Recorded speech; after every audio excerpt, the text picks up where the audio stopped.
The lamp was still burning when Harriet Townsend rode back into Caldwell, Kansas, on a bitter January night in 1882, and the sight of that small golden flame trembling in the window of Hugh Hunter's ranch house nearly broke her wide open right there in the saddle.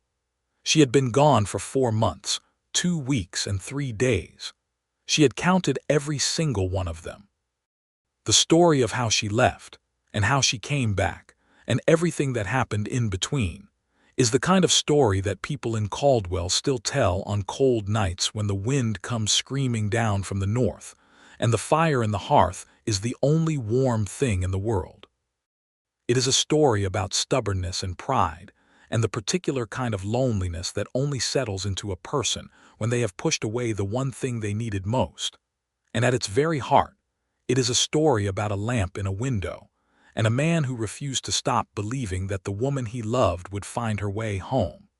Hugh Hunter was 28 years old in the autumn of 1881, and he had been ranching the stretch of land south of Caldwell for 6 years on his own.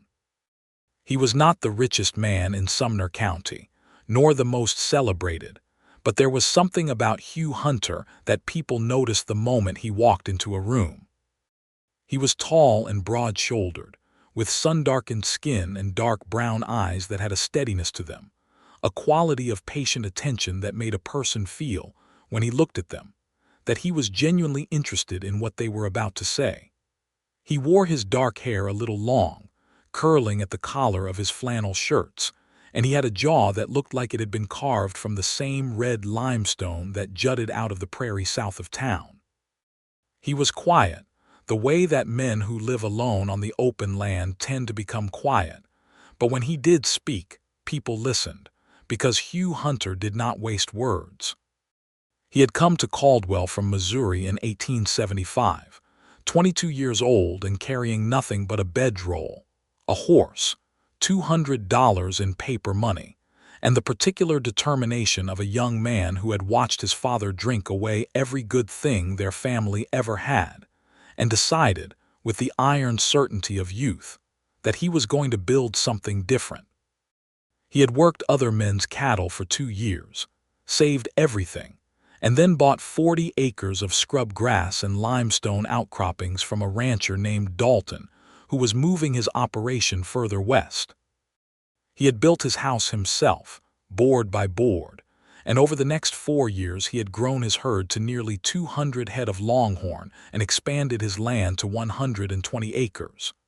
It was not a grand operation, but it was his, every inch of it, and Hugh Hunter loved his land with the quiet, uncomplicated devotion of a man who has built something from nothing. Harriet Townsend had come to Caldwell in the spring of 1880, arriving on the Atchison, Topeka, and Santa Fe Railroad with a single trunk, a carpetbag, and the kind of composed, watchful expression that suggested she had seen enough of the world already to be careful about what she let show on her face. She was 24 years old, brown-haired and brown-eyed, with a mouth that curved easily into a smile when something genuinely amused her, and a directness of gaze that some people in town found unsettling, because Harriet Townsend had a way of looking at a person as though she was reading something written underneath the surface of their face. She had come from Cincinnati, where she had been working as a schoolteacher after her mother died, and before that she had spent 2 years nursing her mother through a long illness that had taken nearly everything the Townsend family had. She had a younger brother named Thomas who had gone west 2 years ahead of her and settled in Caldwell, working as a clerk in the general store owned by a man named Gideon Pratt. Thomas had written her letters every month, describing the wide Kansas sky and the way the grass moved in waves when the wind came through, and something in those descriptions had caught at something restless inside Harriet that she had not even known was there until she started reading his words. She had sold what little remained of the household goods, packed her trunk, and come west. Caldwell in 1880 was a cattle town at the height of its particular kind of rough glory. The Kishom Trail ran right through it, and every summer the longhorn herds came north from Texas, along with the cowboys who drove them, and for a few months the town was a loud, chaotic, sometimes dangerous thing. There were saloons and dance halls on the main street, and the marshal's office was kept busy, and the decent folk of the town and the rougher element who followed the cattle trade coexisted in the uneasy, pragmatic way that was common to every trail town in Kansas. But Caldwell was also a town with a school and 2 churches, and a women's sewing circle, and a lending library with 43 books, and it was in these institutions that Harriet Townsend found her place almost immediately. She began teaching at the Caldwell schoolhouse within 2 weeks of arriving, taking over from a young man named Peters who had departed abruptly following an incident that people in town were vague about, but seemed to involve the Pratt family's eldest son and a game of cards. The school had 14 students ranging from 6 to 16 years of age, and Harriet managed them with a combination of genuine warmth and absolute firmness that earned her the respect of both the children and their parents within the first month. She met Hugh Hunter at a church social in June of 1880, 3 months after she arrived. He had come into town for supplies and been more or less pressed into attending the social by Mrs. Clara Whitfield, who organized all such events in Caldwell and had a particular gift for making refusal feel impolite. Hugh had stood at the edge of the church hall with a plate of food he was not particularly interested in, watching the room with his characteristic patient attention, when Harriet had walked up beside him and said, without any preamble whatsoever, that the apple cake on the table near the window was far superior to anything else being offered, and that if he valued his afternoon, he should get a piece before the Delacroix family consumed the whole of it. Hugh had looked at her with some surprise, because women in Caldwell did not generally open conversations with him in that manner, and then he had smiled slowly and said that he appreciated the intelligence and would she like a piece as well, and she had said yes, thank you, and that was how it began. They talked for nearly an hour that afternoon, which was long enough for Mrs. Clara Whitfield to notice and form opinions, and long enough for both Hugh and Harriet to understand that something unusual was happening. They talked about books, because it turned out that Hugh Hunter read more than most people would have guessed from looking at him, and he had opinions about what he read, and Harriet found that rare and interesting. They talked about the land, and Harriet asked him questions about ranching that were genuinely curious rather than politely performative, and Hugh found that rare and interesting too.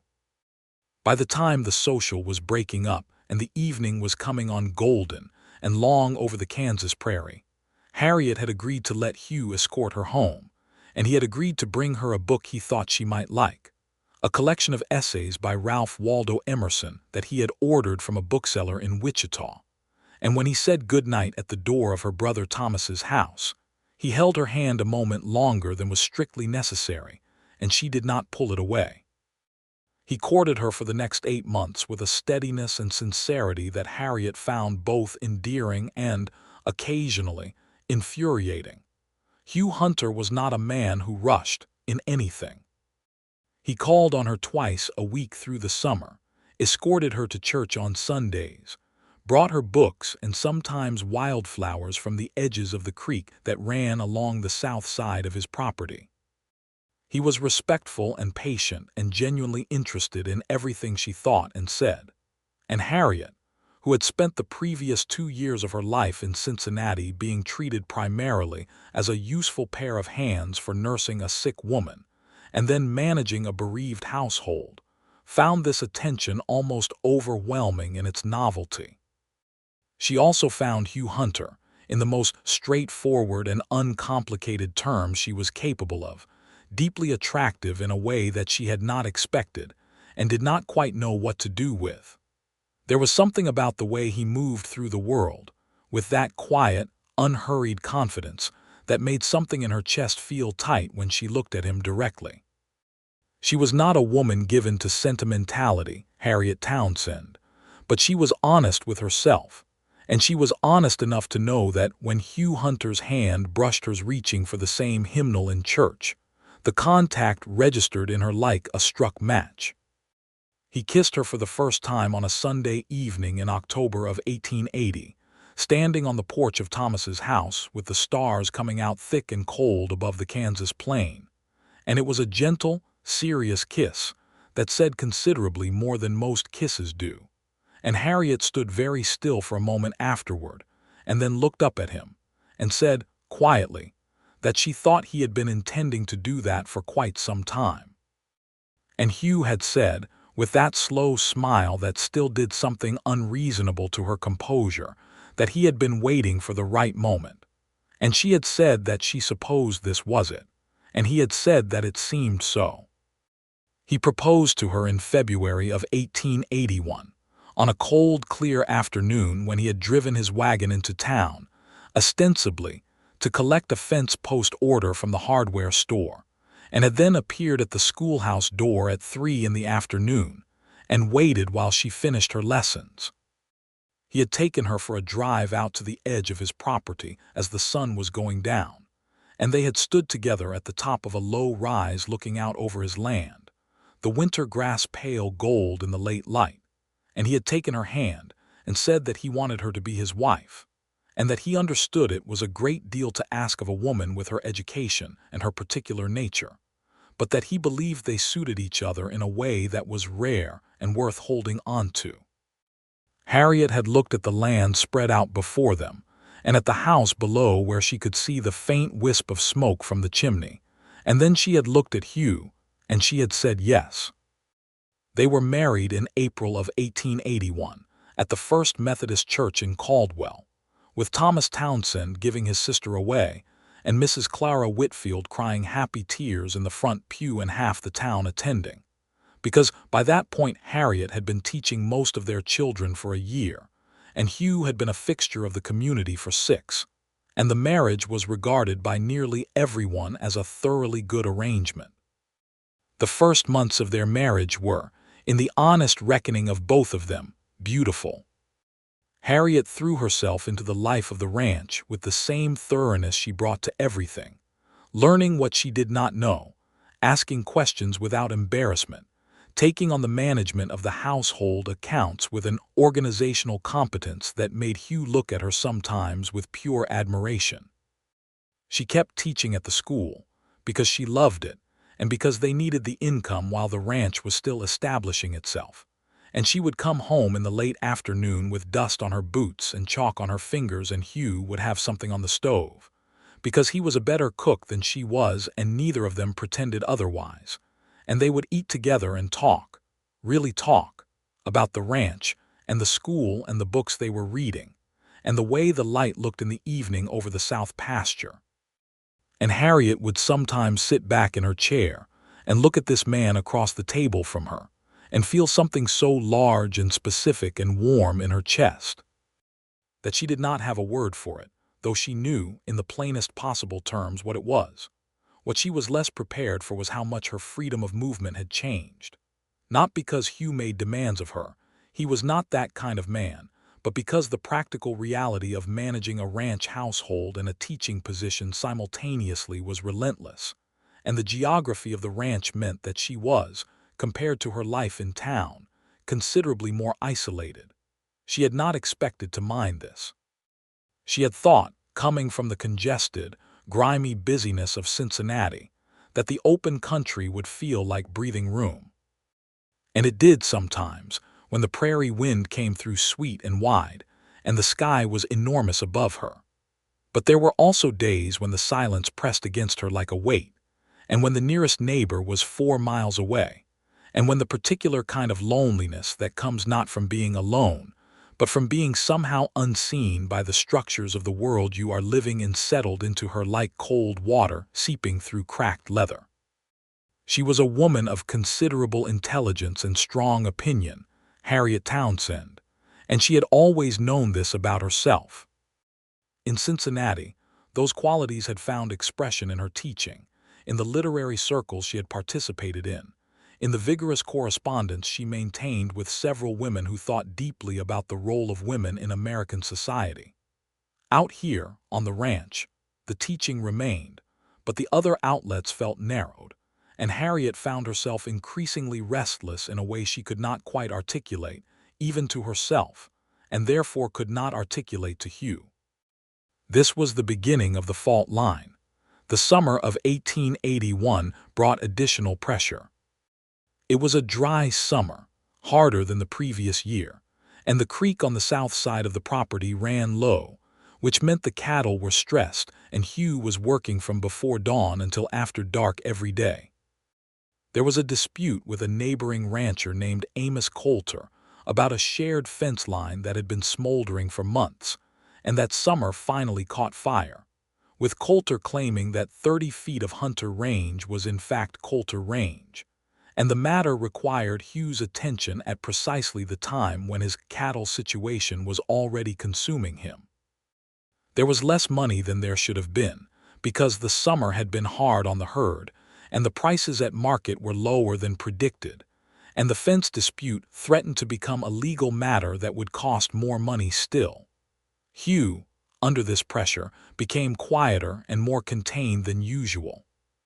He was not a man who unburdened himself easily at the best of times, and at the worst of times he had a tendency to draw inward, to become a still and slightly inaccessible version of himself while he worked through whatever was weighing on him. Harriet understood this about him, intellectually. She had observed this quality in him during the courtship, and recognized it as a fundamental aspect of his nature. But understanding something about a person and living with it are different skills, and in the compressed pressure of that hard summer, the gap between Hugh's silences and what Harriet needed from him began to widen in ways that neither of them was tracking carefully enough. The argument, when it finally came, happened on a Thursday evening in early September, and it was not, as major arguments rarely are, actually about what it appeared to be about on the surface. What it appeared to be about was a letter Harriet had received from a woman named Mrs. Eleanor Marsh in Wichita, a letter that was an invitation. Mrs. Marsh ran a small but serious organization that was working toward women's suffrage and education reform in Kansas, and she had written to Harriet, having heard of her through a contact in the Caldwell School Board, to invite her to attend a 3-day gathering in Wichita of like-minded women, where matters of education and women's rights would be discussed and organized. The gathering was to take place in the 3rd week of September. Harriet had read this letter 3 times and felt something kindle in her chest that she recognized, with a start, as genuine excitement of a kind she had not felt in months. She brought it to Hugh after supper, her expression carefully composed, and presented it to him as a thing she wished to discuss. Hugh read the letter. He was tired, the bone-deep tired of a man who had been working impossible hours for months, and his face showed it even when he was trying to keep it still. He said he thought it was not a good time, with the ranch in the state it was in and the Coulter situation still unresolved. He said he would worry about her traveling to Wichita alone. He said that perhaps in the spring, when things were steadier. What Harriet heard, beneath the reasonableness of these objections, was something else entirely. She heard the assumption that her needs were secondary to the ranch's needs. She heard the implication that her judgment about her own safety was less reliable than his concern about it. She heard, or believed she heard, the shape of a life in which her own desires and intellectual needs would always be the thing that waited for a more convenient season, and that season would never quite arrive. She said some of this, not calmly.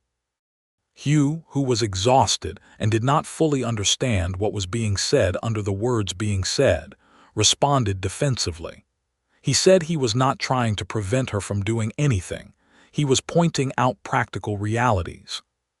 She said that it seemed to her the practical realities always pointed in the same direction, which was toward what he needed and away from what she needed. He said that was not fair. She said a great deal of things were not fair. It escalated, the way arguments do when both people are saying real things but not quite the right real things, when the actual wound is slightly to the left of where both people are striking.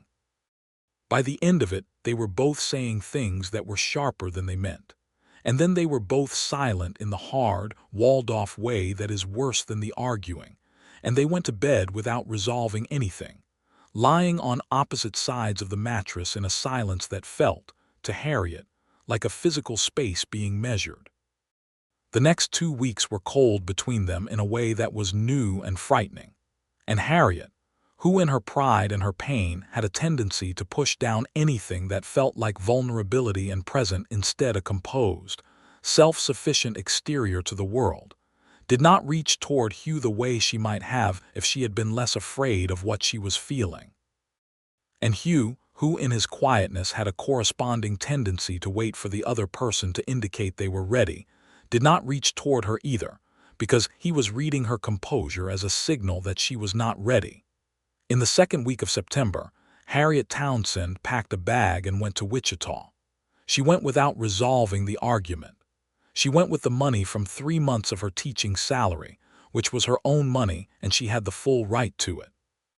She went on the morning train, which stopped at Caldwell every Tuesday, and she left a note on the kitchen table that said she was going to the gathering in Wichita, that she would be back in a week, and that she thought some time apart might help them both to think clearly. The note was calm and measured, the way Harriet could be when she was trying very hard not to show how frightened she was.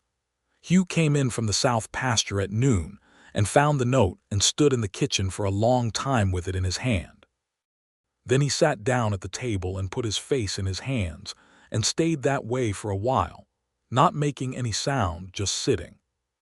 The week in Wichita did help Harriet think, but not entirely in the way she had expected. The gathering at Mrs. Eleanor Marsh's home was everything the letter had promised and more. A room full of women who were serious and funny and well-read, and passionately committed to the proposition that women's minds and women's lives mattered in the public sphere of American democracy, not just in the domestic one. There were school teachers and a doctor's wife who had been advocating for women's medical education, and a woman named Frances Holt, who had actually attended the Women's Rights Convention in Rochester and spoke about it in a way that made the walls feel like they were pushing outward. Harriet talked and listened and argued and laughed more in those 3 days than she had in months, and she came away from it feeling alive in a way she had almost forgotten was possible. She also, in the quiet hours of the evenings in the boarding house where she was staying, thought about Hugh. Not the argument, or not only the argument, but Hugh himself, the particular steadiness of him. The way he had looked at her at their wedding, with something so open and serious in his face that she had to look away briefly because it was almost too much to receive. The way he brought her coffee in the morning without being asked, exactly the way she liked it, because he had paid attention. The way he read in the evenings with his boots off, his socked feet crossed on the floor, his face so absorbed and unguarded in those moments that she had once stood in the doorway watching him for a full minute before he noticed her. She had pushed him away, she understood, sitting in that Wichita boarding house. Not intentionally, but effectively. She had not told him what she was actually afraid of or what she actually needed, and he had not known how to ask. They had both circled the real thing without touching it, and the circling had accumulated into distance. She resolved to go home at the end of the week and have the real conversation, the one underneath the argument, the honest one about what she needed and what frightened her, and to listen to what he said in return. But then the week became 10 days because Mrs. Marsh asked if she would stay to help organize a letter-writing campaign to the Kansas state legislature about school funding, and Harriet, who felt more useful and alive and engaged than she had in months, said yes. And 10 days became 2 weeks, and then a letter arrived from Thomas in Caldwell saying that there had been a development in the Coulter fence dispute, and that Hugh was dealing with it, but that Thomas thought Harriet should know.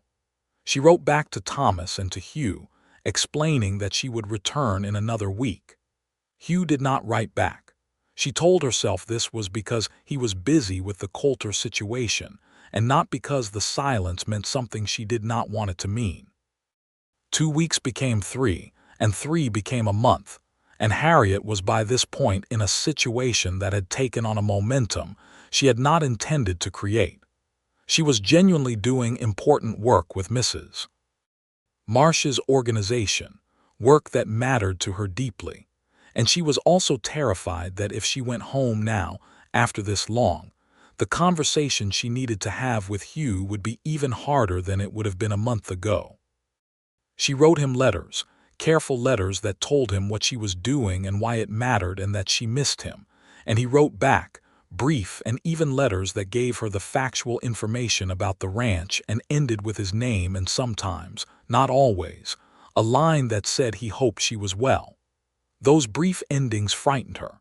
They did not sound like Hugh. They did not sound like the man who had stood beside her in the late winter light and asked her to be his wife with so much quiet earnestness that she had felt it like a hand pressing gently on her sternum. They sounded like a man who was holding himself very, very carefully together. She should have gone home then. She knew it.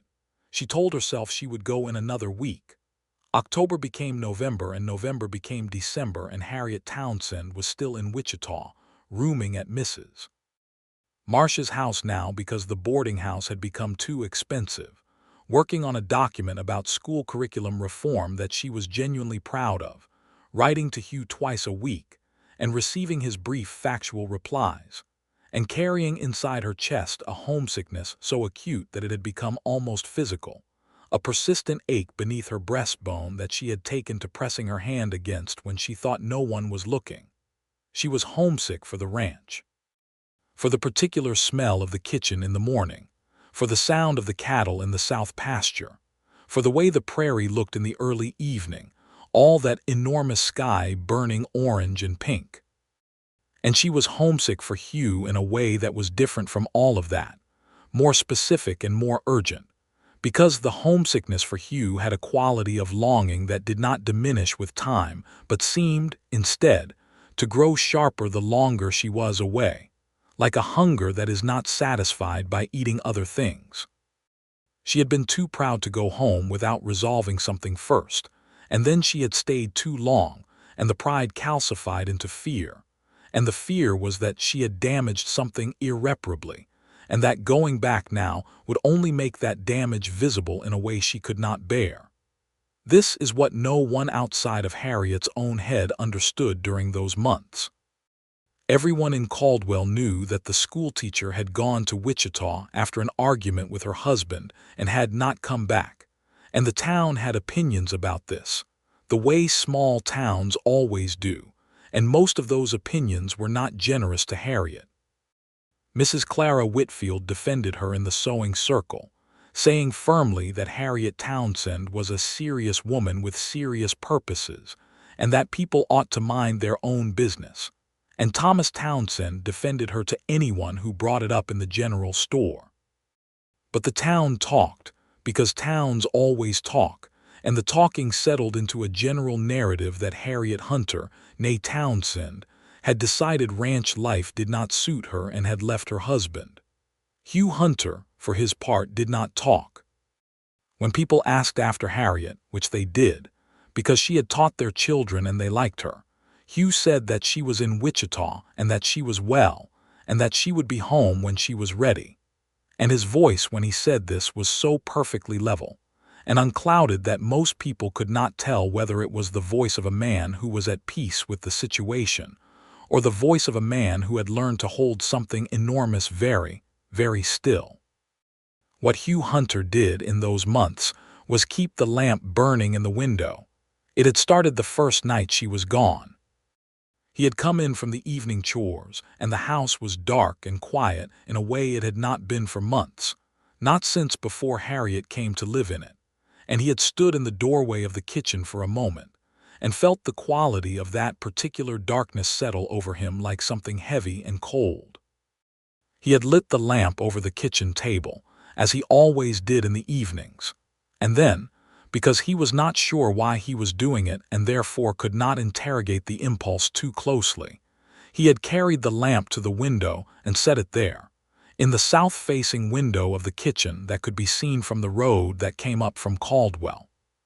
He was not a superstitious man or a sentimental one by any usual measure, but something in him, some part that operated below the level of reasoned argument, understood that if Harriet came back along that road, whether in a week or a month or whenever it was that she was ready, He wanted there to be a light for her to come toward.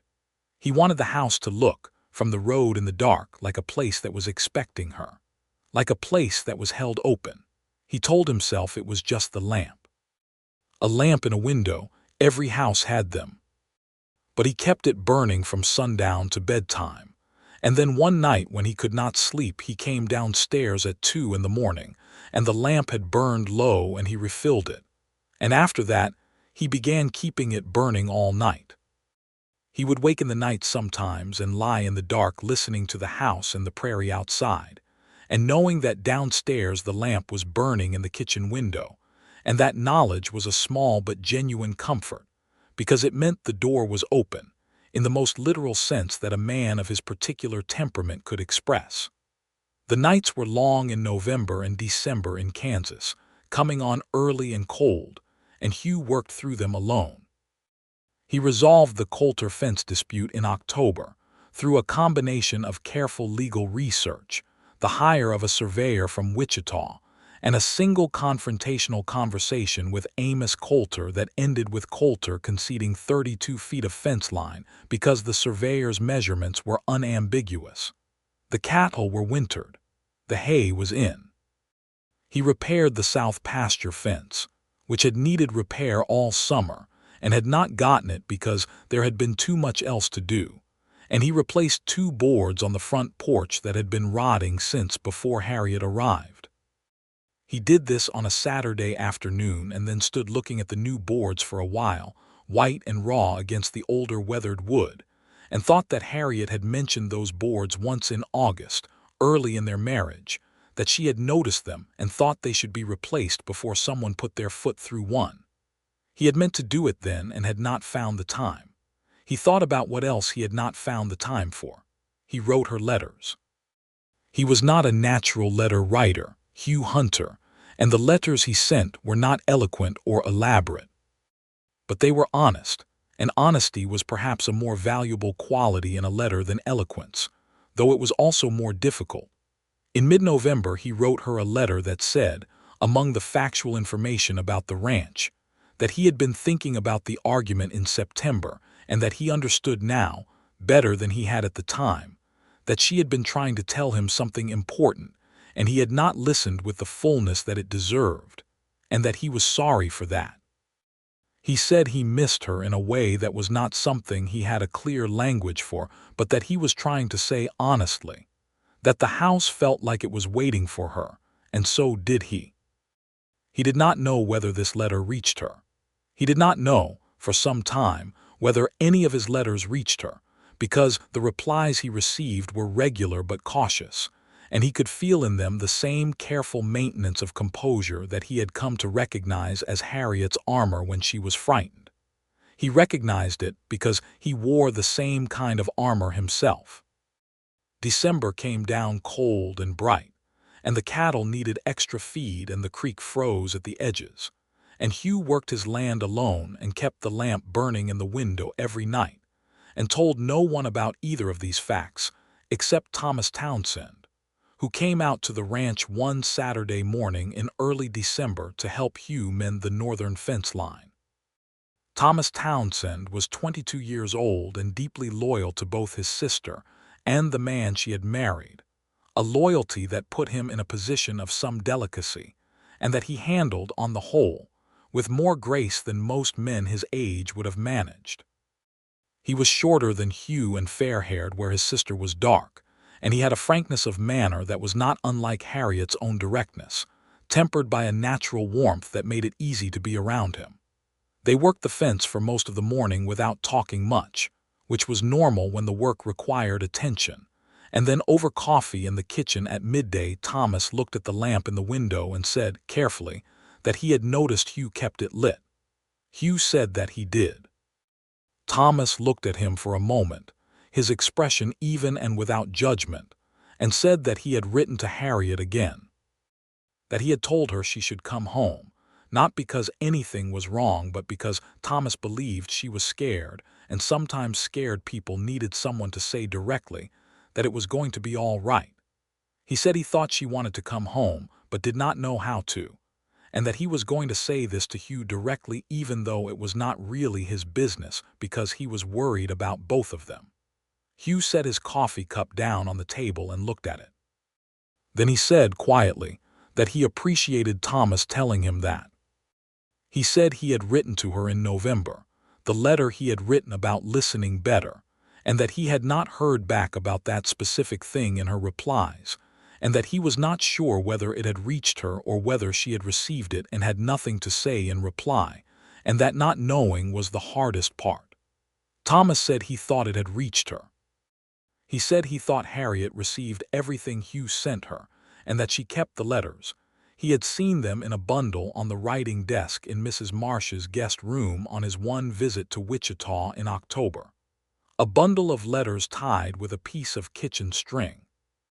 Something in Hugh's face moved, very briefly, and then he picked up his coffee cup again and held it with both hands and said he supposed they had better get back to that north fence before the afternoon light went. Thomas said they had better. But as they were going out, Thomas paused at the door and looked back at the lamp in the window, and then at Hugh, and he said he thought what Hugh was doing was right. That keeping the light on was right. Hugh did not say anything to this, just put on his coat and went out into the cold Kansas afternoon, but there was something in the set of his shoulders as he went that looked less alone than it had before. In Wichita, in the second week of December, Harriet received a letter that was not from Hugh and was not from Thomas. It was from Mrs. Clara Whitfield, which was unexpected, because Harriet and Clara Whitfield were on good terms but were not intimate correspondents. The letter was written in Clara's large, emphatic handwriting on 3 pages of good notepaper, and it began by saying that Mrs. Whitfield hoped Harriet was well, and that the work she was doing in Wichita sounded important and worthwhile. And then it said, with the directness of a woman who had organized church socials for 22 years and had therefore no patience for unnecessary circumlocution, that Mrs. Whitfield felt she must write to Harriet because there was something Harriet ought to know. What she ought to know, Mrs. Whitfield said, was that Hugh Hunter had not, in the 4 months since Harriet had been gone, behaved in any way that was other than entirely faithful and devoted, and Mrs. Whitfield knew this because she watched people the way a person does when they have been part of a community for a long time and cared genuinely about its members. Hugh came to church every Sunday. He tipped his hat and spoke politely when spoken to, and gave no indication to anyone of anything other than patient steadiness. He had turned down, with courtesy, an invitation to supper from a widow named Mrs. Garfield who was known to be interested in remarriage, and he had done so without causing any particular awkwardness, which showed, Mrs. Whitfield said, both his character and his intentions. And then Mrs. Whitfield said the thing that Harriet would think about for the rest of that day, and most of the night and many days and nights afterward.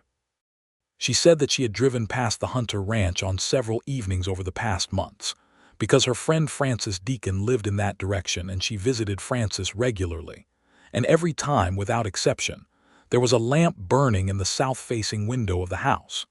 She had noticed it first in September and assumed it was simply Hugh's evening lamp, but then she had noticed it in October when she passed late, around 9 o'clock at night, still burning.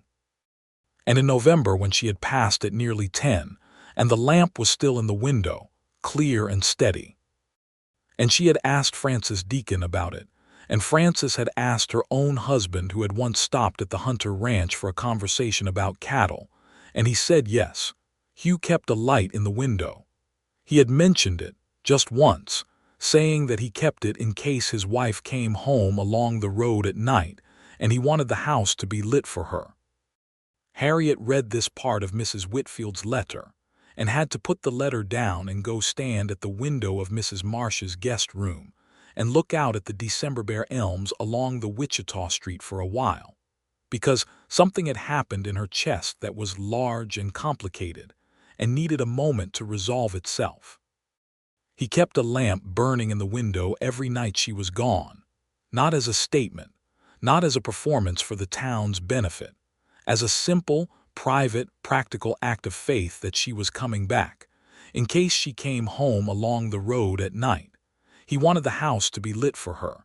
She thought about Hugh Hunter building this ranch board by board from bare prairie. She thought about the patience required for that, the kind of patience that is not passive but active and purposeful, the patience of a person who understands that good things are built slowly and cannot be rushed without being broken. She thought about his brief letters and what they had cost a man of his particular reticence to write. She thought about his letter in November, the one where he said he had not listened with the fullness it deserved and that he was sorry. And she had held that letter and cried and then put it with the others and not written back about it specifically, because she had not known what to say that was adequate. She went to Mrs. Marsh's parlor that evening and sat by the fire and looked into it for a long time, and then she said to Mrs. Marsh, who was sewing across the room, that she thought she needed to go home. Mrs. Marsh was a practical woman and a generous one, and she looked up from her sewing and said that she had been expecting this for some time, and that the work Harriet had contributed to the organization would endure well beyond her presence in Wichita, and that she should go. She said that the curriculum document was finished, and that the letters to the legislature were drafted and organized, and that Harriet had done what she came to do and more besides, and that there was, in Mrs. Marsh's considerable experience, no virtue in being away from someone you loved in order to prove a point that had already been proven. Harriet asked what point Mrs. Marsh thought she had proven. Mrs. Marsh said that she had proven that she was a woman of serious purpose who was capable of meaningful work beyond the domestic sphere, and that this was worth knowing and worth being known, and that it was entirely possible to know this and also to be a woman who came home to her husband. She said these were not contradictory states. She said she had been both, for many years, before she was widowed. Harriet looked at her and said, quietly, that she had been afraid that coming home would mean giving something up. Mrs. Marsh said that it seemed to her that staying away had already cost Harriet something she valued rather a lot, and that the question was what she intended to do about it. Harriet packed her trunk that night.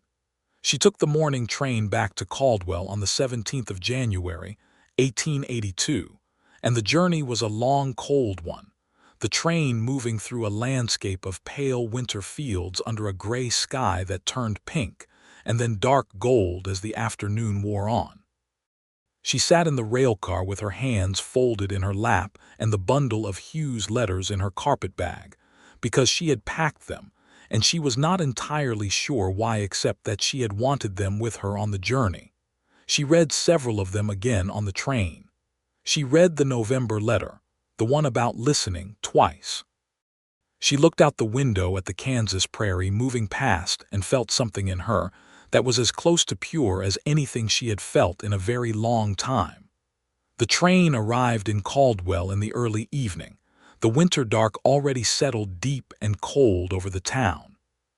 She had not sent word ahead that she was coming, partly because she had made the decision suddenly enough that there had not been time, and partly because something in her wanted the arrival to be unannounced, wanted to come back to the lamp in the window the way it was meant to be, without preparation or performance.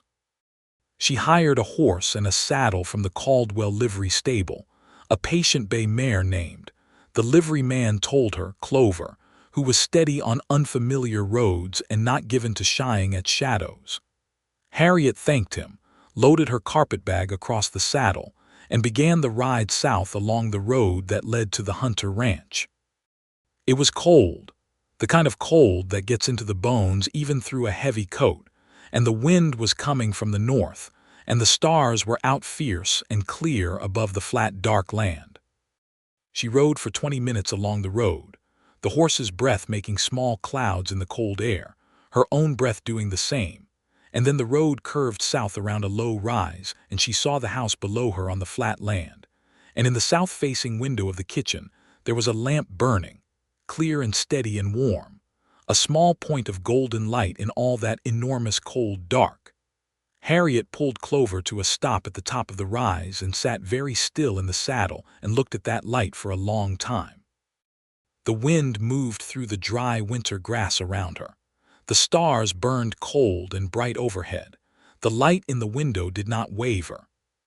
She thought about 4 months and 2 weeks and 3 days. She thought about all the nights that lamp had burned, unknown to her, while she was in Wichita. She thought about Hugh coming downstairs in the winter dark to refill the lamp so it would keep burning. She thought about the patience required for that, the specific, purposeful, unperforming kind of patience that was, she understood now as she had not fully understood before, the essential quality of this man she had married. She pressed her heels gently against Clover's sides and rode down the rise toward the light. Hugh Hunter was at the kitchen table when he heard the horse come into the yard. It was late, past 8 o'clock, and he had eaten his supper alone as he did every night, and was sitting with a book open in front of him that he was not reading. He had not been reading much lately. He looked up from the book when he heard the horse, and then he was on his feet and to the door, because in that moment his body knew something before his mind had confirmed it. He opened the kitchen door and went out onto the porch, and there was Harriet Townsend Hunter in the yard, dismounting from a bay horse he did not recognize, her dark hair loose from its pins from the ride, her coat dusty from the road, her face turned toward the kitchen window where the lamp was burning, and then turning to find him on the porch. Neither of them said anything for a moment. The wind came through and stirred the dry grass along the fence line. The horse stamped one foot and then settled. The lamp in the window cast its soft, warm light into the yard, reaching as far as it could into the dark. Hugh came down off the porch steps. Harriet left the horse and walked toward him, and they met in the middle of the yard in the cold dark, and Hugh Hunter took his wife's face in both hands and looked at her for a long moment with those steady dark eyes, and what was in them was not recrimination or relief or even joy. Not exactly, though it was all of those things underneath. But mostly it was the expression of a man who has been holding a very great weight with great care for a very long time, and is finally being allowed to set it down. Harriet said his name, just that. Hugh. He said low and rough that he had kept the lamp on. She said she knew. She had seen it from the road. He said he had meant for her too. And then she was in his arms, and he held her the way a man holds something he was genuinely afraid he had lost. Not gently, but with a completeness that said everything the letters had been too careful to say, and the argument had been too painful to reach. And Harriet pressed her face against his chest, and felt his heart beating fast under her ear and closed her eyes. They stood there in the cold yard for a long time, with the lamp burning in the window behind them and the stars brilliant and silent above, and the whole enormous flat country of winter Kansas all around them. And neither of them needed to say anything further for a while, because some things do not need words once they have been arrived at. When they finally went inside, Hugh led Clover around to the small barn and settled her with water and feed, because a borrowed horse deserved care regardless of the circumstances. And Harriet stood in the kitchen in the warmth and the lamplight, and looked around at the room she had been away from for 4 months and 2 weeks and 3 days. It was clean and ordered, Hugh's particular kind of austere tidiness. Her teaching books were still on the shelf where she had left them. Her reading chair was still by the fireplace. The coffee pot was on the stove. On the kitchen table next to the chair where Hugh had been sitting, there was her copy of the Emerson essays, the one Hugh had given her during the courtship. He had been reading it, apparently, while she was gone. She picked it up and held it and felt something warm and aching move through her all at once. Hugh came back in from the barn, pulling off his coat, and found her standing with the book in her hands. He looked at it and then at her, and there was a brief, unguarded quality in his face, almost like being caught at something, and then it settled into its usual quietness, though quietness of a different kind from the winter months, softer at the edges. She said she thought they had some things to talk about. He said he thought they did. He said she should sit down and put the kettle on without asking, because he knew she would want coffee and he always made it exactly the way she liked. They sat at the kitchen table and they talked. Not the argument, which was finished. There was no point in excavating it further than understanding what it had really been about. What they talked about was what the argument had been the surface of. Harriet told him about the restlessness she had felt in the summer, the sense of her own mind going unused in ways she had not anticipated, and the fear underneath that life on the ranch would narrow her down to something smaller than she believed she was. She said this carefully but honestly, looking at his face as she said it to see what landed there. What landed was not what she had feared. He did not look defensive or injured. He looked like a man receiving information he had been missing and needed, his attention so complete and focused that Harriet felt it like physical warmth. He said that he understood her better now than he had in September. He said that he had been thinking, through those months alone, about what the argument had actually been about, and that he had arrived slowly at more or less the understanding she was now describing. He said he was sorry he had not been a better listener in September, but that he also wanted her to know that he was not the man who wanted a smaller life for her, that it had never occurred to him to want that, and that if he had given her the impression of wanting it, then he needed to do better than he had been doing. Harriet looked at him across the table and said honestly that she thought she had also not said the real thing clearly enough, that she had let it come out sideways as argument rather than straight as need, and that he could not be expected to hear something that was not being said plainly. He said he supposed they were both learning. She said she supposed they were. He said then, very quietly, that he was glad she was home. She reached across the table and covered his hand with hers, and he turned his hand over and held hers, and for a while they just sat like that with the lamp burning between them and the coffee going cold in their cups and the winter wind outside.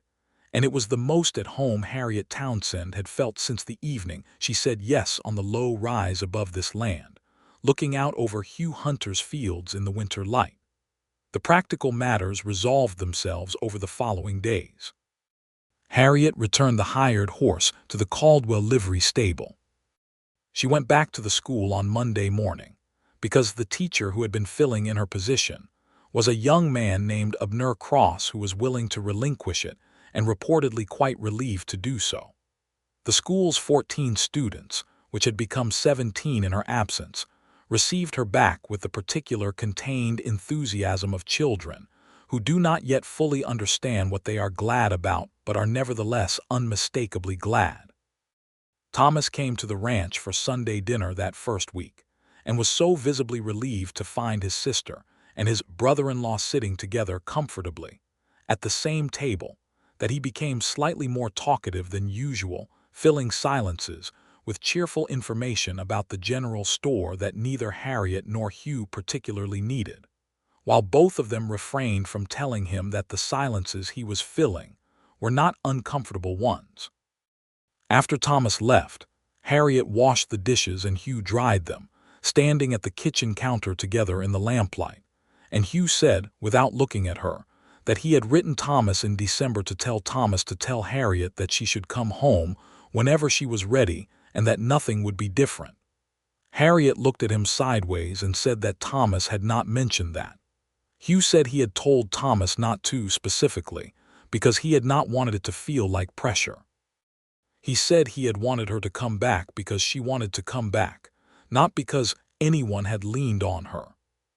Harriet set the dish she was drying down on the counter and turned to look at Hugh fully, and the expression on her face was something that made Hugh look away slightly, because he was not always comfortable being looked at with that degree of visibility.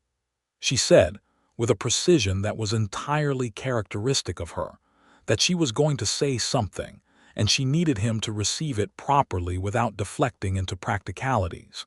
He said he would try. She said that she was in love with him.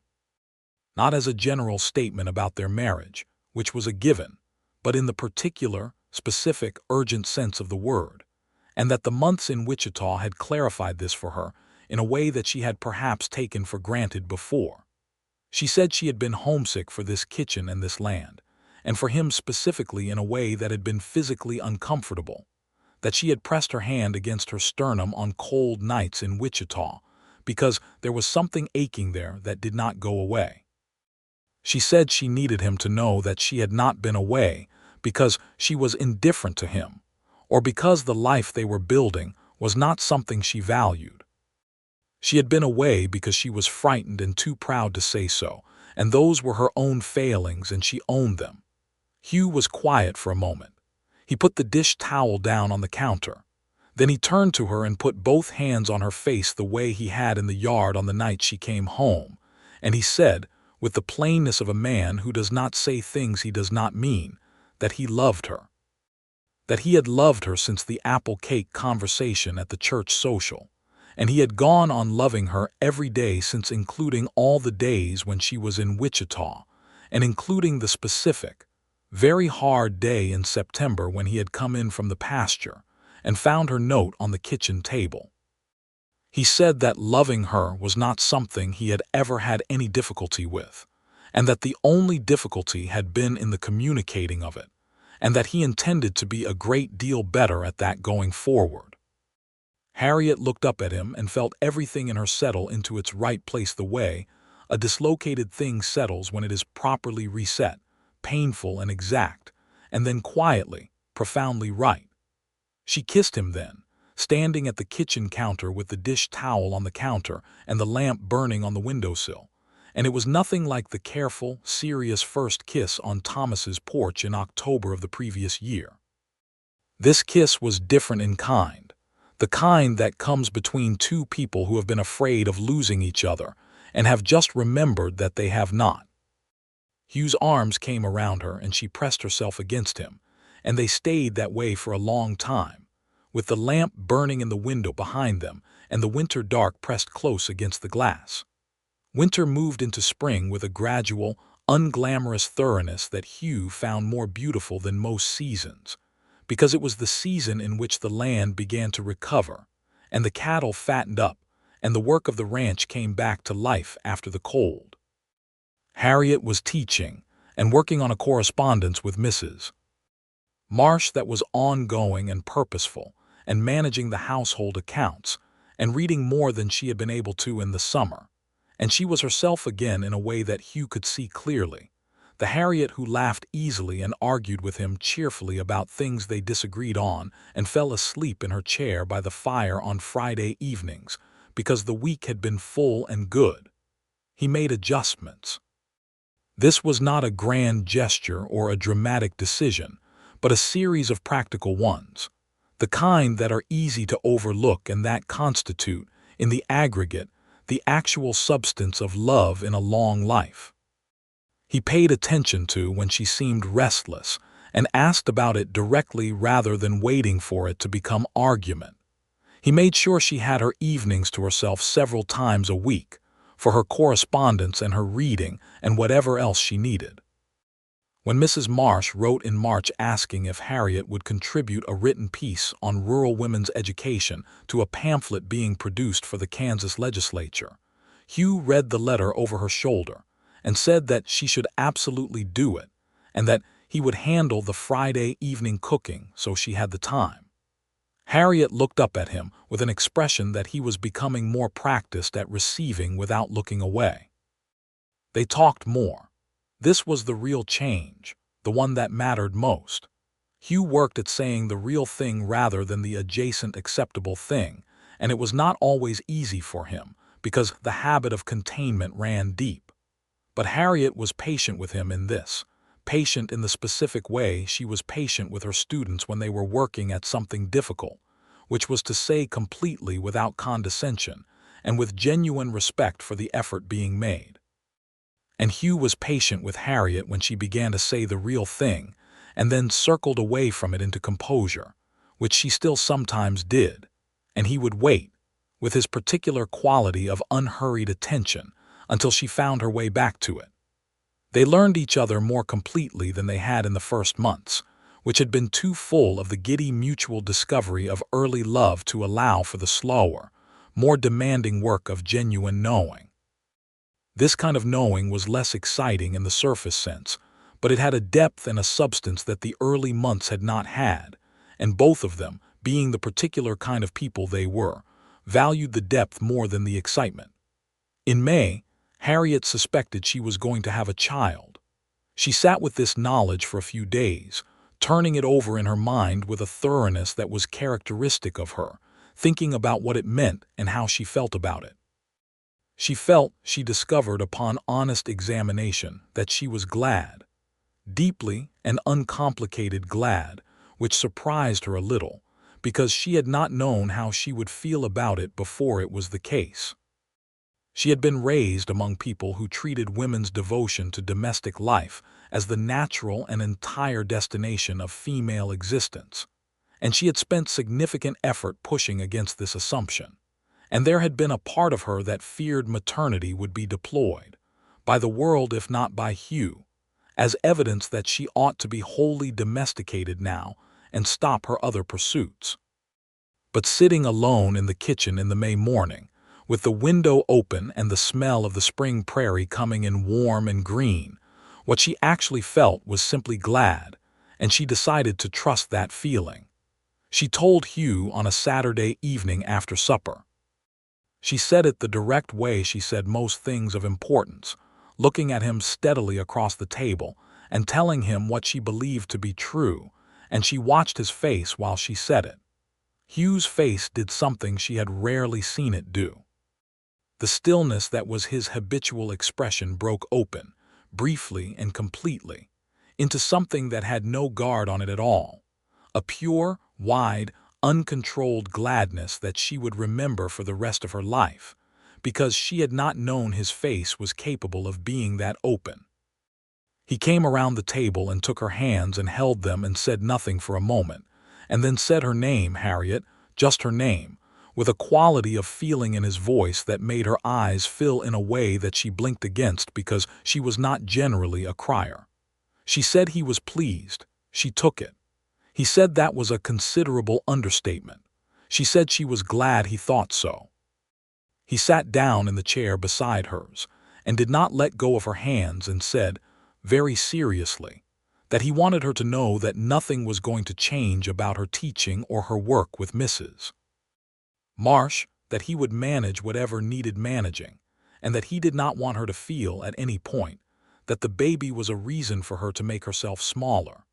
Harriet looked at this man and felt, for perhaps the 100th time since her return from Wichita, the specific quality of her own good fortune in the choosing of him. She said she appreciated that, and that she intended to go on teaching for as long as it was practical, and that she expected they would figure the rest out as they went. He said they had figured worse things out. She said that was true. The summer of 1882 was gentler than the summer of 1881. A mercy which Hugh acknowledged aloud with the particular gratitude of a rancher who has lived through a hard summer and knows what it costs. The rains came at reasonable intervals, and the creek ran full, and the cattle were healthy, and the Coulter fence matter was fully resolved, and Amos Coulter had moved his main operation further west in any case, which removed the source of friction entirely. Hugh hired a young man named Carl Weber to help with the heavier work as the summer progressed and Harriet's time in the fields became appropriately limited. And Carl turned out to be steady and capable and honest. And Hugh found him good company in the way that working alongside a reliable person is good company without requiring much talk. Harriet taught through the early summer and relinquished the school in August, when the school year ended and the timing was right, with the understanding that she would return to teaching when she was ready after the baby came, and the school board, which had come to value her considerably, said that her position would be held for her. The baby came in September, which was a year, almost to the day, from the argument that had started everything else. This symmetry was not lost on Harriet, who lay in her bed in the yellow September afternoon light and thought about the last September with a sense of distance that made it feel much further away than 12 months. The baby was a boy, 7 pounds and some, with dark hair like his father and eyes that could not yet be determined but that looked, in the September light, like they might be brown. He was healthy and loud, and entirely capable of making his requirements known from the first hours of his existence. Hugh held his son for the first time on the evening of the birth, After the doctor had gone and Carl had been sent home, and Thomas had come and gone, in a state of excited agitation that had made Harriet smile even through her exhaustion, and the house was quiet and just the two of them. Hugh sat in the chair by the bed with the baby in his arms, and his face had that open quality again, the unguarded one that Harriet had come to treasure, because it was something only she was given. And he looked down at this small new person with such complete attention and such evident tenderness that Harriet, watching from the bed, let the tears go without fighting them this time. Hugh looked up and saw her crying and said quietly that she should rest. She said she would in a minute. He said the baby was extraordinary. She said she thought so too. He said he was going to need a name. Harriet had thought about this. She said she thought they should call him James Edward Hunter. James for her father, who had died when she was 12 and who she missed still, and Edward for Hugh's grandfather, who Hugh had spoken of with warmth on several occasions as the one person in his family who had been consistently good. Hugh looked at her and said that was exactly right. James Edward Hunter grew into his first year with the vigorous, sometimes alarming energy of a child who has decided from the outset that the world is full of interesting things and that he intends to investigate all of them immediately. He had, from early on, his father's dark eyes and his mother's directness of expression, and he had a habit of regarding new people with an evaluating seriousness that made grown men slightly uncertain, which Hugh found privately entertaining and Harriet found worrying only in so far as she hoped he would grow out of it before he was old enough for it to cause social difficulties.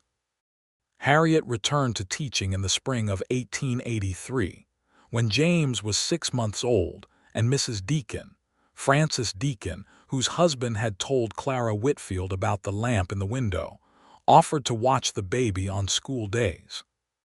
It was an arrangement that suited everyone and that James took to with characteristic lack of ceremony, investigating the Deacon household's interesting corners with the same energy he brought to the Hunter households, and from which he was retrieved each afternoon in a state of pleasant exhaustion. The curriculum document that Harriet had completed in Wichita was included in the materials presented to the Kansas State Legislature's Education Committee in the spring of 1883. And while the full reform it recommended was not immediately enacted, several of its proposals were adopted into the committee's recommendations, and Mrs. Marsh wrote to tell Harriet that her contribution had been specifically cited as evidence by 3 separate committee members. Harriet read this letter at the kitchen table on a Tuesday evening, and then sat with it in her lap looking at the lamp in the window, which Hugh had moved to the bedroom windowsill after her return, as a different kind of keeping. Hugh came in from the barn and found her sitting like that and asked what the letter said. She told him. He sat across from her and listened and then said that it was what she deserved and that he was proud of her. He said it plainly, the way he was learning to say things plainly, without diminishment or qualification. Harriet looked at him and said she had married a good man. He said he was working at it. She said he was succeeding. The summer of 1883 brought a development that neither of them had anticipated in the form of an offer from a Kansas City cattle buyer named Whitmore, who had heard of the Hunter operation through the Caldwell cattle market, and who came to the ranch in August to make an offer on 40 head of Hugh's best longhorn at a price considerably above the usual market rate. The deal, which Hugh negotiated over 2 days of careful, patient conversation in which Harriet sat in on the second day at Hugh's request, and contributed several observations about the contract terms that saved them a meaningful amount, represented the kind of financial breathing room that changed the texture of a year. It meant the north fence could be replaced entirely rather than mended in sections. It meant Carl Weber could be kept on full time rather than seasonal. It meant the house's roof, which had been developing a concerning soft spot over the back bedroom, could be properly repaired. It also meant, Hugh said on the evening after the deal was finalized, that he could afford to build on. Harriet looked at him across the table and asked what he meant by build on. He said he had been thinking about a proper study room. A room with shelves for books and a writing desk of her own, with a window that looked out over the south pasture so she could see the land while she worked. He said it seemed to him that a person who did the kind of work she did deserved a room that was designed for it rather than a corner of the kitchen table. Harriet said nothing for a moment. Then she said that he had been thinking about this for a while. He said since last winter. She asked why he had not mentioned it before the Whitmore deal. He said because before the Whitmore deal it was not financially possible, and he did not want to propose something he could not follow through on. He said he had learned from her that it was important to say the real thing rather than the adjacent acceptable thing, and the real thing in this case was that he had been planning this room for 6 months.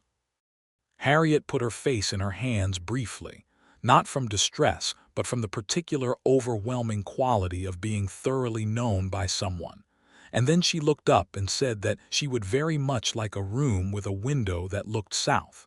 He said he thought she would. The room was built in September and October of 1883. With Hugh doing most of the work himself on the days when the ranch permitted, and Carl Weber helping with the framing, and Thomas, who turned out to have a useful aptitude for carpentry that no one had known about, helping with the shelving. It was a good room, not large but well proportioned, with 3 solid pine bookshelves and a proper writing desk, and a south-facing window that caught the afternoon light and the view of the pasture below. Harriet moved her books into it on a Saturday in November, and arranged them on the shelves and sat at the desk in the afternoon light, and looked out the window at the cattle moving slowly in the south pasture and the enormous pale winter sky above, and felt something so complete and settled in her that she understood it as the precise opposite of the restlessness that had driven her away. She wrote to Mrs. Marsh that afternoon from the new desk, a long and thorough letter about the curriculum document and the committee's response, and several new ideas she had been developing about rural women's access to continuing education. She wrote for 2 hours while James slept in his crib in the bedroom and Hugh worked outside, and the afternoon light moved slowly across the floor of the study. And when she finished, she sat back in her chair and looked out the window and thought that this was what she had been trying to find, this specific configuration of things.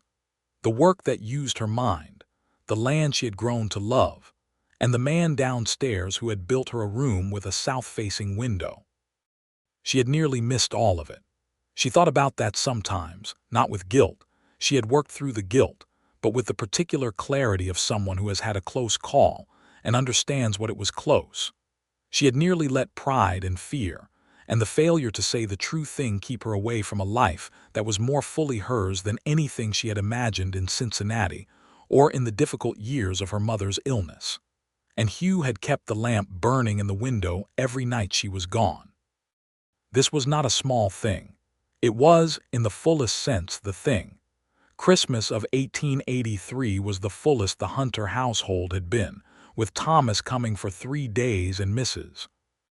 Clara Whitfield and her husband invited for Christmas dinner, and the deacons sending over a pie, and James pulling himself upright on everything he could reach with the single-minded determination of a child who has decided that walking is imminent and intends to achieve it through sheer force of intent.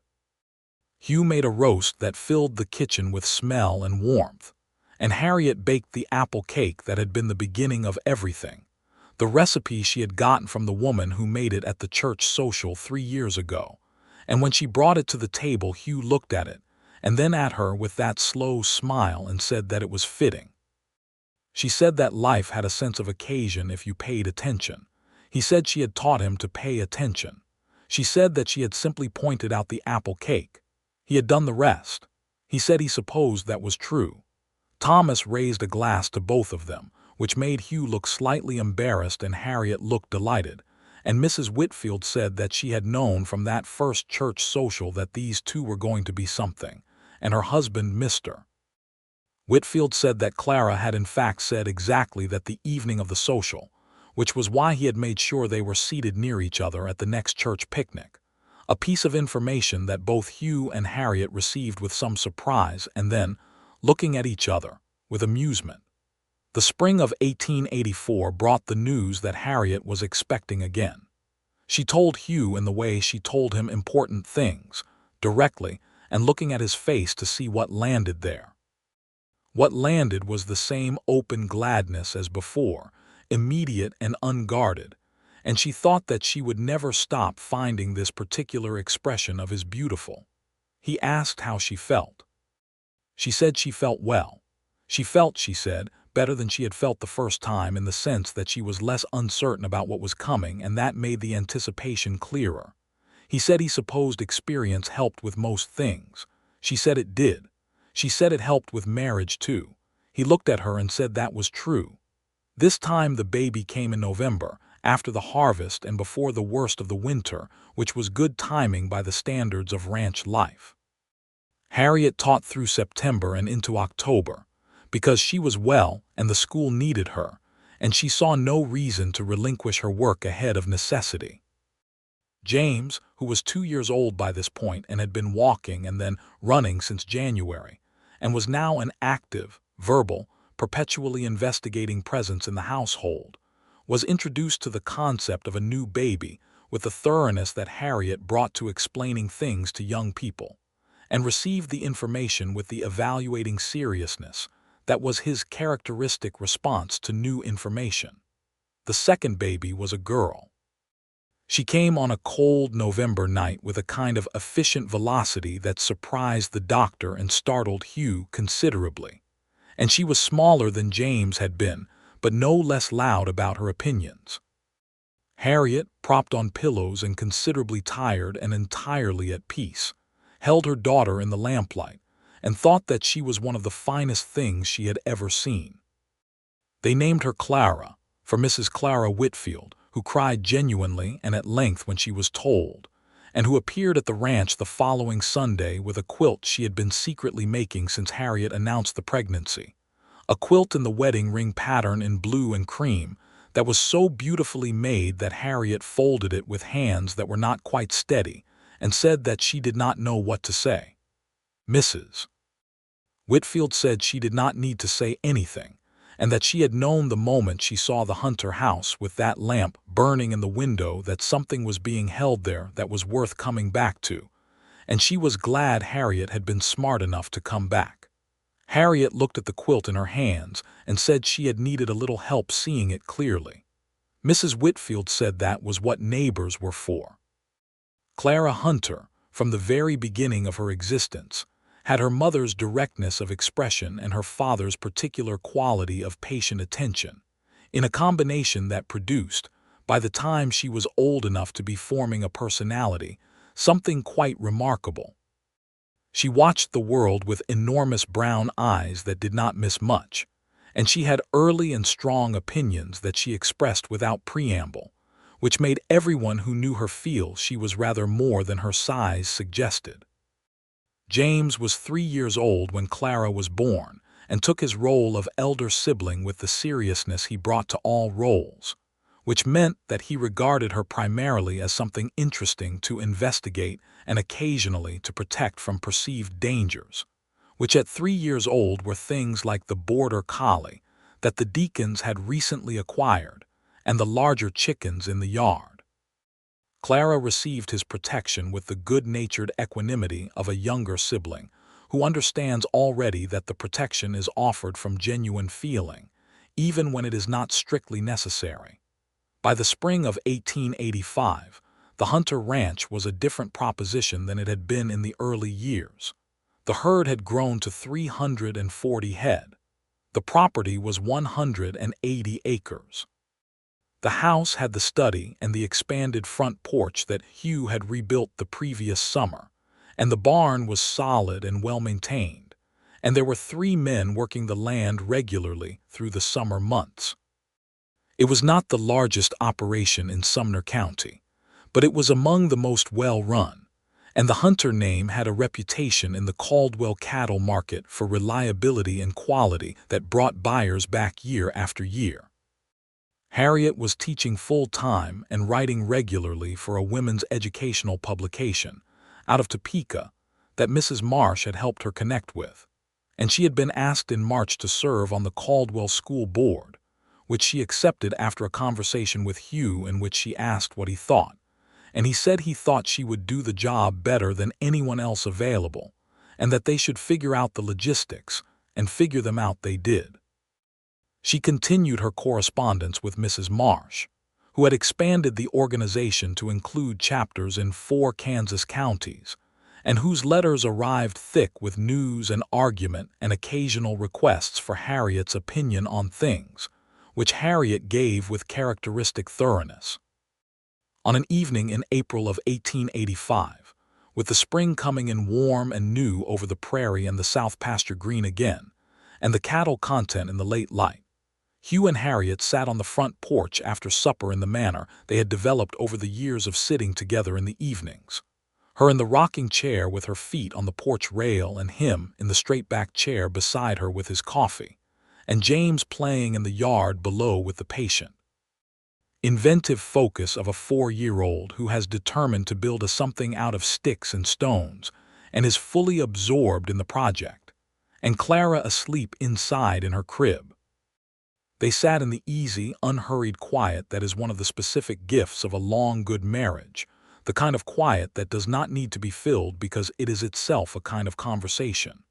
After a while Harriet said, looking out over the south pasture in the dying golden light, that she had been thinking.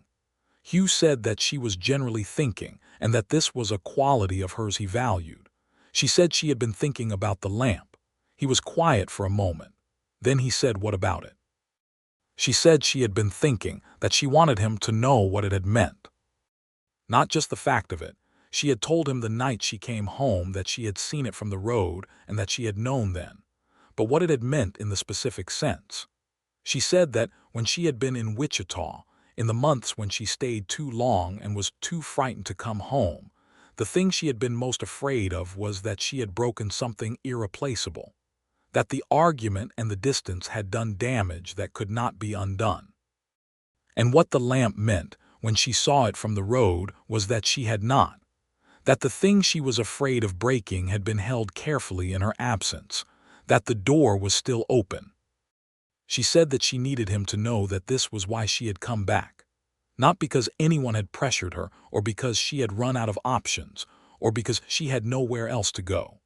She had come back because the lamp in the window told her, without a word, that Hugh Hunter believed she was coming back and was keeping the place open for her, and that this act of faith in her, this patient and private and unperforming act, was more compelling than anything else that had ever been offered to her in her life.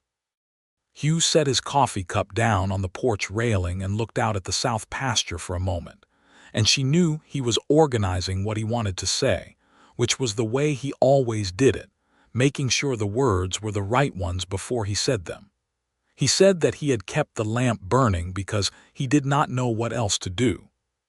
He said that he had not known in those months whether she was coming back or not, and that not knowing had been the hardest thing he had ever sat with, worse than the drought years and worse than the Coulter business, and worse than anything the ranch had thrown at him. He said that keeping the lamp on was the only action available to him that felt true to what he believed, which was that she would come back when she was ready, and that his job was to make sure she came back to something that looked like what she left. A home, a lit house, a man who was still there. He said that it had not felt like heroism or grand gesture. It had felt like the only honest thing he could do. Harriet looked at him in the evening light, this man she had chosen and come back to, and thought that this was the most completely she had ever understood anyone. She thought that understanding a person this completely was its own kind of miracle, quiet and slow, and built from years of paying attention, and that it was worth every difficult moment that had preceded it. She said that she loved him. He said he knew. And then he said he loved her. In the direct and undecorated way he said most true things, and she understood that this too was the honest thing he had available to him, and that it was enough and more than enough. James called up from the yard that his structure had collapsed and required assistance, and Hugh stood up and went down the porch steps to his son, with the unhurried, attentive ease of a man who is entirely where he means to be.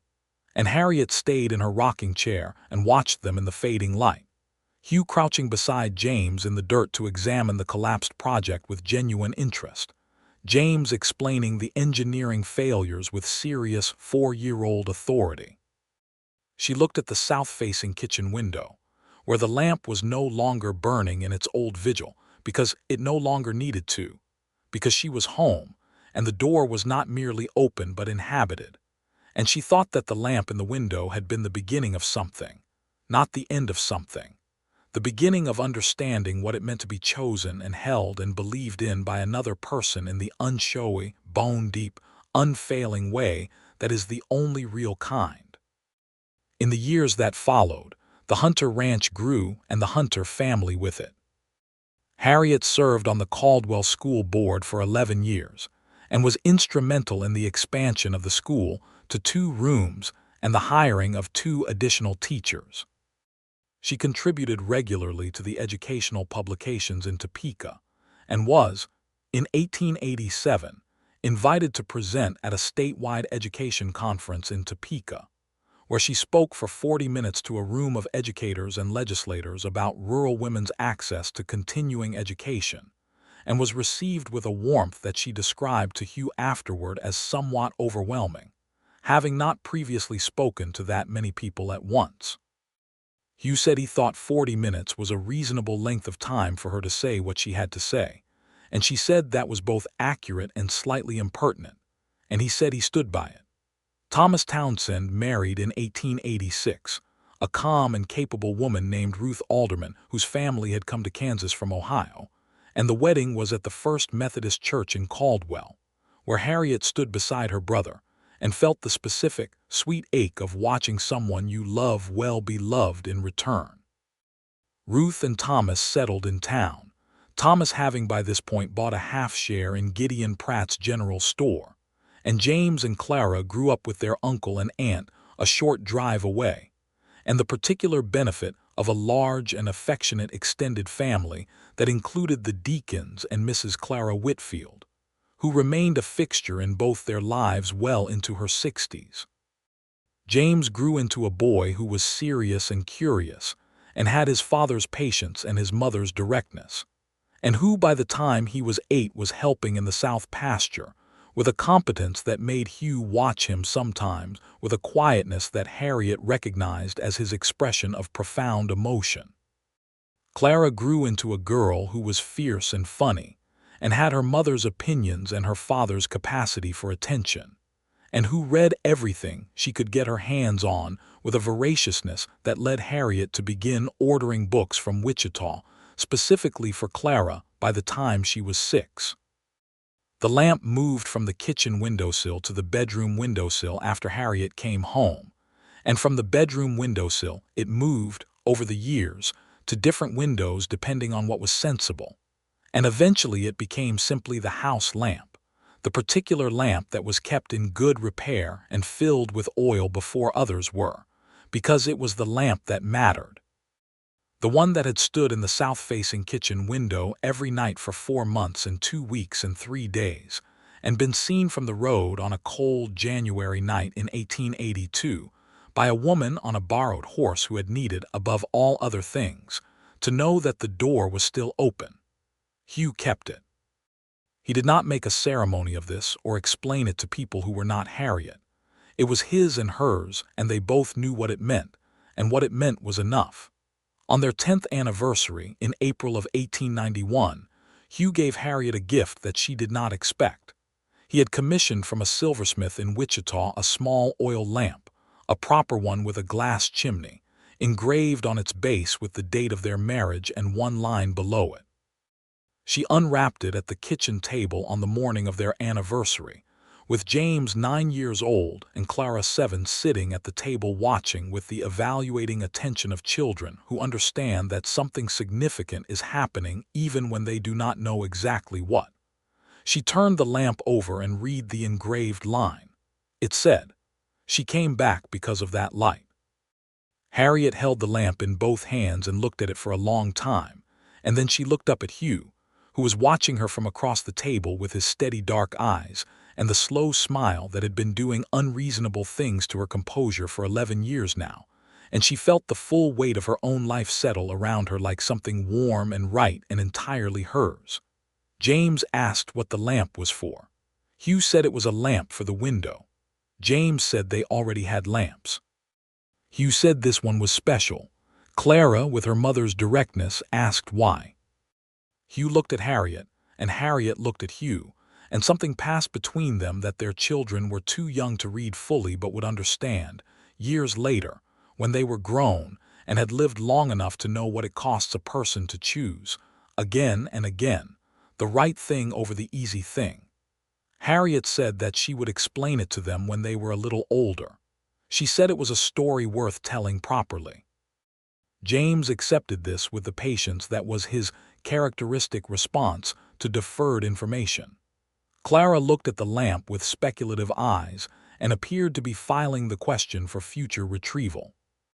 That evening, after the children were in bed, Harriet placed the silver lamp in the south-facing window of the study, the room Hugh had built for her 8 years ago with the view of the south pasture, and lit it carefully, and they stood together in the doorway of the study looking at it burning in the window, its small clear light reaching outward into the spring Kansas dark. Hugh put his arm around Harriet and she leaned into him, and they stood that way in the doorway of the room he had built for her, and looked at the lamp he had kept for her and felt, without needing to say it because they had both learned when words were necessary, and when they were not, the full and completed shape of everything they had built together. The ranch and the land and the children asleep down the hall and the years of honest conversation and patient learning, and the specific, unshowy devotion that is the only kind that lasts, and underneath all of it, the lamp that had burned in the window every night she was gone and had been enough to bring her home. The prairie outside was dark and wide and silent, and the stars above Kansas were fierce and brilliant, and the lamp in the window cast its light outward as far as a lamp can cast, and it was enough. It had always been enough. It would always be enough. This was the story people told in Caldwell on cold nights by the fire, when they wanted to talk about what love looked like when it was built by people who were honest enough to be afraid and brave enough to come home anyway. They talked about the schoolteacher who went to Wichita and the rancher who kept the light burning and the January night when a woman on a borrowed horse came along the road from town and saw a small gold flame in a south-facing window and understood that she was wanted back, not in spite of who she was, but because of it. They talked about Hugh Hunter's patience and Harriet Townsend's courage and the specific, irreducible beauty of a man who keeps the lamp burning because he believes, even in the hard silence of a winter without answers, that the person he loves is coming back. And she did. She came back because of that light, and the house that had been waiting for her was full for the rest of their long, good, ordinary, extraordinary lives.